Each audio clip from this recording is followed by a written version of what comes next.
Hot take, Florida coach Billy Napier is fired if the Gators have a losing season. What do you think? Yeah, I do. They were 6-7 last year. It's not good enough. The SEC, I know, is a competitive market. I know it's quote unquote the toughest conference most years in college football. Yeah, I do. And what do you consider a losing season? 6-7 again? Yeah, I do think he's gone. Florida's had too much fucking talent run through that program. I'm going to take a stance and put my fucking feet in the concrete here. Yeah, I do. I would dare anybody, and if they want to disagree with me, go ahead and put it in the comments below. As we keep saying, I will definitely comment on it and let you know what I think. But I just don't see how Florida, with the talent that they've had, and it is Florida. There is a recruiting base out of Florida, man. There's kids from that southern tip down there, man, that can play. Florida's always been relevant in college football since I've been a little boy, man. These guys have talent. And I 6-7 last year. You had Anthony Richard, AR-15, bro. He's in the combine right now. Some people are saying he's the best quarterback in this draft. Kid, I seemed like he threw 13 passes last year, though, and got benched. Like there's too much talent down there. And I'm not saying Billy Napier is a bad coach. He's a quarterback's coach, obviously, but they got to be able to produce something down there. The SEC right now to me, is a little bit up to grabs. Bama's not dominating like they were. Would we agree, Christian? They're not. Georgia's kind of running the show, right? Your boys, the ones that you've been dick riding forever. There's a difference there. So they can challenge. I think they should be able to challenge LSU this year, who I think is going to be very, very good, by the way. There's the Ole Misses of the world. There's Mississippi. There's some teams out there. Tennessee is going to be, I think, super relevant this year. They're building something. I think if they do not have a winning season, no, I think he is fired. I hate to say that. I just think Florida, the name, the brand, the team, there's just too much there. I really do. 1,000% agree with you there. Look, you said it best. Look, I know we don't always disagree, by God. This feels like kissing my cousin, not your cousin, who I do kiss. Whoa. I'll say it again. The cock on this guy, man. This guy paid over the internet, Mr. Keyboard Warrior here, but go ahead. Listen, Twitter fingers, right? Look, here's the reality of the situation. Like Chris said, they went 6-7 in Billy Napier's first year. Look, I'm not trying to say anything negative about that, right? That's neither bad nor is it good, right? I'm not saying that, hey, we're expecting him to win the SEC in his first year, right? And I'm not saying that it's not easy to win, but in today's society, right, in today's landscape of college football, they want you to win by year 2. So year 2, year 3, you have the most pressure. I want you to think about something here. Brian Harsin at Auburn. This is kind of what this reminds me of. Ironically, you know what Brian Harsin's record was his first year at Auburn? I don't. 6-7. I was going to say it was below 500 would have been my guess. He was 6-7 his first year at Auburn. Then guess what happened his second year at Auburn? Going into his second year at Auburn, he lost his quarterback, one Bo Nix, who transferred to Oregon. Oregon is looking hot over there, bro. Looking hot. They are. Like I said, they're a sleeper team. My Pac-10, 12, whatever you want to call them, favorite. Now, Chris, who was Florida's starting quarterback last year? Well, it was AR-15. Okay, and is he coming back to? Is he coming? Combine, bro. Okay, that's what I thought. So they also lost a quarterback, right? Absolutely. So two things are setting up here again in this league. Here's what it says to me. All right. Ultimately, Brian Harsin went 3-5 this year before he got fired midway through the season, or a little over midway through the season. You know, here's what it is, and this is what I always find funny. When you win, those rumors, they start getting delayed, right? All those rumors of misconduct on the recruiting trail, all those rumors about secret affairs that are going on campus start getting delayed. The tampering, the McDonald's bet, all that stuff just somehow is sort of swept under the rug when you're winning. But when you're losing, how quick does that stuff come to the light? And that's the reality there, right? That's the reality that you have to look at with this. Look, if they start getting through halfway through this year and they're well below 500, you get 6, 7, 8 games in here, right? And you've got 3 or 4 wins. if there's any wrongdoing, and it's hard to run a program the right way in today's day and age, right? Look for some rumors to come out. Whether they're true or not, we won't know. And whether all that stuff that happened at Auburn was true or not, we don't know. Again, they're allegedly that stuff happened, right? Now, I'm not saying that anyone cheated or anything like that. Just say what? You got to use the word allegedly. You got to use the word, bro. You have to look at Pat McAfee, brother. Yeah. So that's my take on it, right? Is you got to look at that. You have to say, okay, look, Florida has got to have a winning season this year. That's really what this all boils down to. You have to have a winning season. If he goes 6-7 again this year, do I think that they keep him? No, I certainly don't. I think 6-7 is not going to cut it at a top tier like a program like Florida, especially not when the school that is one of your most hated rivals. Okay, the annual cocktail party, world's largest cocktail party. Yep. Georgia is coming off of 2 straight national championships.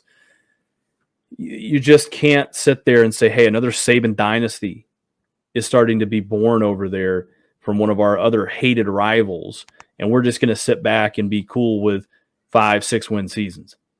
It's just not going to happen. Not at a program like Florida, not at a program like Auburn. It's not ever going to be tolerated at this level of college football. No, 100% agree with what you said on top of my statement. It's not going to happen. What do you even if they go 7-6, Christian, I'll throw it right back at you. If they go 7-6, for example, flip the script, 7-6, do you think he's still there? Yeah, I can see that. Again, you got to show some signs of improvement.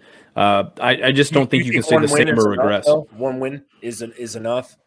If they go 7-6, chances are, that's kind of hard to say. I would say it depends. To me, it depends on the context of it. Because if they hit 7 wins, go to a bowl game, lose a bowl game, and get demolished, it kind of can change the trajectory of that a little bit, right?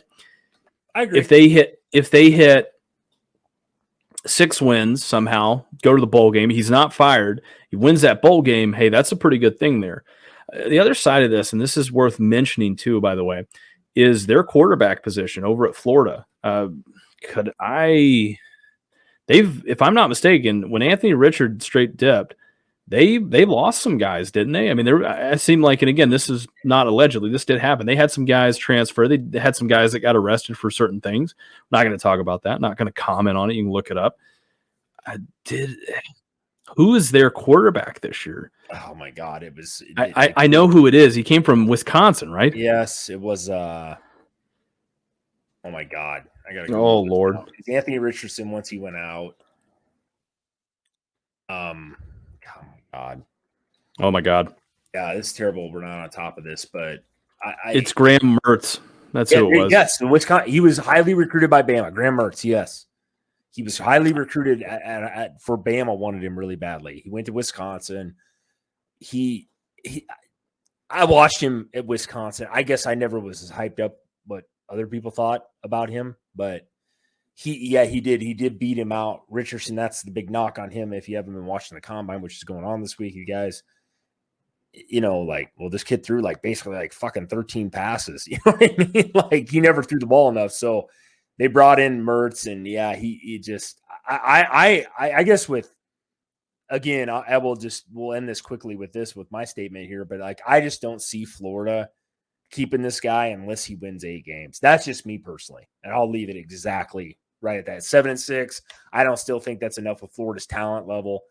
They got kids that can play. They got a lot of guys in the NFL every year that come off that roster. So that's where I'm at. I put that on coaching. I don't know if it's necessarily Billy, but it's come on, man. So I'll leave it at that, Christian. I'll let you take over for the rest of that. Yeah, and this is my closing statements on this. Again, when we're talking about Graham Mertz, we were talking about Graham Harold, right? Yeah. So that's what threw me off Mertz, with it. yeah. Too many damn Grahams over here. Call me Graham Cracker if you want to, by God. Listen, I will. This is right. Well, don't actually do that. Well, you look like a Graham Cracker. You're pretty soft and pretty edible, but here we are. So we'll be saying that when I tear a hamstring, okay? Right off the rip. 40. Yeah. Dang right, bro. You're gonna be that guy. Listen, right away in the combine. Of course you're that dude. Only combine he knows is a tractor over there. You fucking Midwest fuck. Listen, here's motherfucker called me a Midwest fuck. Wow. Anybody that's listening to this, please comment and tell this scrub from what are you from, like Southern Georgia? Where the hell you're at? Where are you originally from? I am right now. I'm in Omaha. No. I know where you're at now. I mean, you've been very. From Georgia, the Metro Atlanta area. By the way, I didn't agree with that when I met you, but either way, here we are. Of course not. Of course you didn't. Listen, here's the other side of this, and I'll jump sort of back into my take here. Look, here's the problem. If you go back and you look at Wisconsin over the last couple of years in the Graham Mertz era there, right? He was arguably the how do I put this? I won't say the worst part of that team, but he was arguably the Achilles heel of that team. A lot of them. Yeah. He was. I would say. I mean, they had pretty decent receivers. I would say Wisconsin again. They have a pretty solid line, right? Do they not? The best line, usually top 2 or 3 line in the Big 12 or Big 10 most times. He was a lot of the problem in my opinion. That's why I was not on him much when they started him as a freshman. I was like, man, I know he's just a freshman, not to overtake you on this, but like he literally, to me, threw too many picks, too many choice balls, and they didn't have to throw the ball that much. That's kind of the thing that killed me, because they're a very, run dominant team, power, football, smash mouth football. I that's the one thing with him that I really was like, man, you take a lot of questionable throws when you don't need to. You know what I mean? He had some players. Right. He had some players around him. Yeah, I think for me it's and I will say this. I do think that normally, traditionally, they do have one of the best lines. I do think, and I remember because I was breaking them down last year, going into that year, and I think a lot of it was simply their line play was very inconsistent, and that led to him being very inconsistent. And as a quarterback, look, as a former quarterback, I can talk on this ad nauseum. Oh boy. You got to have a good running game sometimes to bail you out. Simply put, I'm not saying I was the best guy out there. Oh, you were. Okay. Yeah, I appreciate that. Somebody finally giving me the credit that's deserved. It's like my dad when he left when I was 8 years old. He said he was going to the store to get some milk, and by God, I'm still waiting for him to come back. Still waiting for that gallon, huh? Still waiting for it. Listen, that's why I don't ever leave the house. I got to sit here in my basement and just, I can't go. My wife said, hey, I need you to go grab some milk. I said, I won't come back. Look, here's the reality of it. I'm kidding, of course, by the way. As you can tell, I'm building mass over here to beat this guy in the combine. Easy. I drink gallons of milk every day. I think Graham Mertz, you disagree? Are we talking combine? I mean, I'm sweeping you in this. I think, again, if somebody's watching this, please comment below who wins between me and Christian. Please. I actually send a 6-pack to everybody. That's right. Go on, Christian. I mean, I've heard enough of your sob story. We all know you're living in your mom's basement down there in Georgia. Let's be honest. So let's go. Come on, bro. Well, let's be honest here. I mean, in today's game, you really do. And I will say this: I was not a mobile guy. I was all right, but I wasn't a mobile guy. I was more of a drop back, throw it. Let's get in a rhythm. Let's get it going. Very much like, in my opinion, like Graham Mertz is, right. He's a more traditional guy. He is. He's a pocket passer. You're gonna sit in the pocket and throw it. I think when you have that kind of quarterback, you have to have a really good offensive line. You have to draw up a scheme. And you have to have a good run game to sort of. Yeah, that's the key. And that's traditional Wisconsin, right? Wisconsin was probably the best place for him. Now you go to Florida. I could be wrong. Florida's losing one of their best linemen last year to the draft. I mean, here's the other side of this. Offensive line play, especially in the SEC, can be very important, very, very important to what they're trying to do. And you're going to have to throw the ball. That's the way you look at all the teams that are relevant down there. You look at A&M, you look at Tennessee, Ole Miss, Georgia, LSU. Got to be able to throw the ball down the field. Yep. Bama. I mean, Georgia even has been, Georgia was was the Wisconsin of the SEC for the longest time. They wanted to play great defense, have great offensive line, and run the ball down your throat. They weren't sexy at the quarterback position, but look at where they're at now. Yep. I mean, this is probably the most lackluster, and I think they're really good players at Georgia, in the running back rooms. I really do, but this is probably one of the most lackluster years they've had at running back for a while. Well, would you like to name off Georgia's running back room the last 10 years? Todd Gurley, you got fucking DeAndre Swift. I mean, I'm missing another big name. Sony Michel, Nick Chubb. There's my boy Nick Chubb with the Browns. Yeah, I mean, my God, it don't get much better than that. That was what I've been calling DeAndre Swift. I mean, geez, dude, been running back fucking you out of there, bro. Like those guys, they put out backs, so you got to be able to have guys that can run the fucking football. Didn't they have Delvin Cook's brother, James Cook, out there? Or no, am I wrong? Yeah, that's who it was too. The other one. Yep. James, he was playing. He's probably going to start with Buffalo next year. Oh Lord, they had Zamir White, Zeus. Jesus, yeah. There's the other one, the Raiders. Yes, yeah. Holy shit! I mean, just we just named 7 running backs, like 6 running backs. That, yeah. I mean that's the thing though. You said that with playing in the SEC, you're going to have to be able to run the football. But man, it's getting to a point now. Like I'm going to take over your topic there. You know, this year, fucking what's his bucket? Bennett had to throw the football. You know what I mean?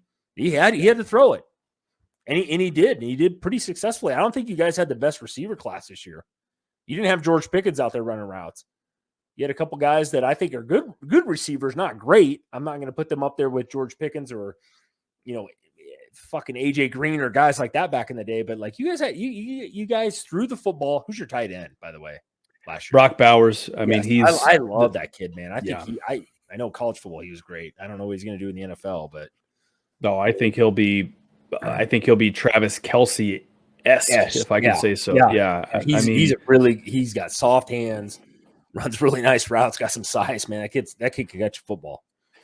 And that brings up a really good point you just brought up there, Chris, and that is the tight end position.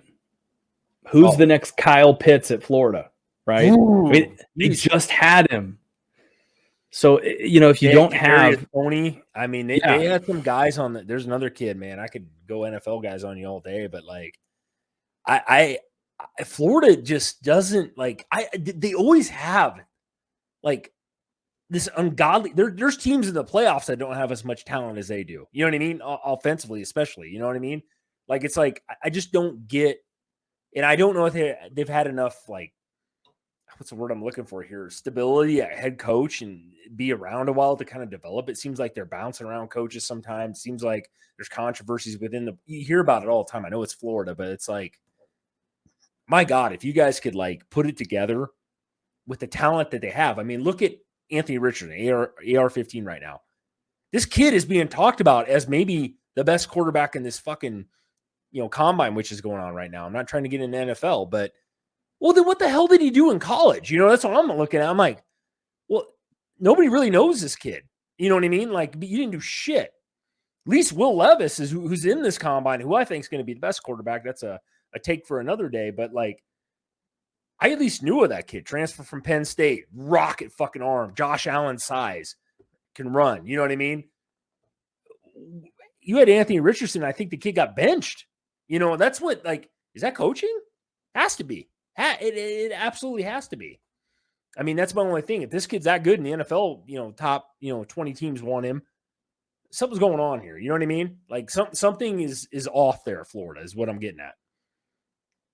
Yeah, I totally agree. I mean, I think, and they question, his completion rating. And I was watching something where they're breaking down his completion rating. Drops are a big part of that. God, you just fucking touched on. I said, sorry to interrupt you 100% on there, but that is something Dan Orlovsky just brought up on ESPN the other day. I just happened to catch that. He goes, if every pass he threw, or how the hell you word that? I'm going to sound like an idiot right now, but he goes, if for how many percentages of passes that were dropped, if half those percentages were caught, his completion percentage would have been like 10% higher.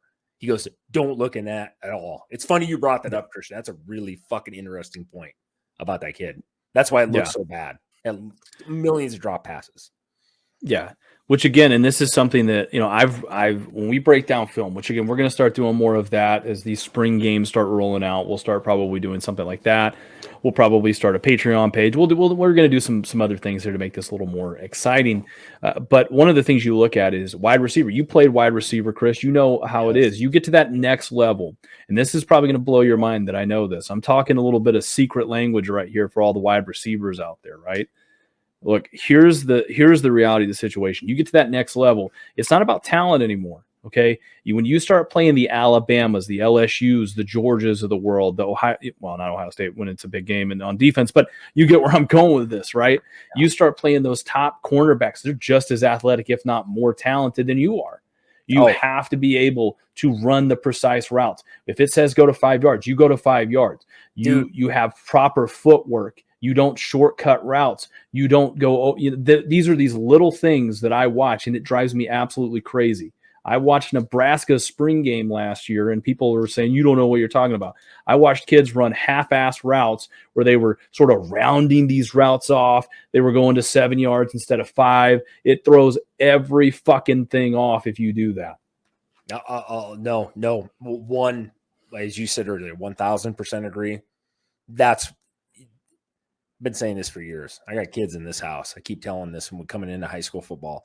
The older you get, the skill gap decreases, right, between you and the next person. Imagine what that's like in college. I played a little college. Imagine what I haven't touched the NFL, but I know people have played in it. Minnesota Vikings playoff game. Perfect example this year against the Giants. Kirk Cousins has got a fourth and 9. Guess what KJ Osborne runs? He runs a fucking 6-yard out route. I mean, Kirk Cousins is probably saying, well, at least I completed it. You know what I mean? But it was all on the kid. You didn't run a deep enough route. You said attention to detail, right? It's those things. This wasn't because I think KJ Osborne is a hell of a fucking receiver. He's going to be a good receiver in this league. But that's my point. Like, you just literally hit the nail on square on the fucking head. Drove it home, man. Like, I'm sure you're not used to driving at home, but you know what I'm talking about. I had to throw that out there. But you know what I'm saying? Like that's the thing, man. It's like the skill gap is so small. It's all attention to detail. It's not everybody's an athlete, dude. Everybody's an athlete in college. Everybody's a fucking athlete, definitely in the NFL. Like it's the detail, the timing, right, between you and the quarterback. It's the route ran, how deep you run it, how you cut, the separation, right? That's a big thing, especially in the NFL. That's why Justin Jefferson's fucking great. Jamar Chase, those guys. You know, Cooper Kupp is more scheme-wise, right? Like, you get to that level. I'm not trying to go on the NFL tangent here, but it's like college is already walking into basically the NFL. Like, you got to be able to do those things.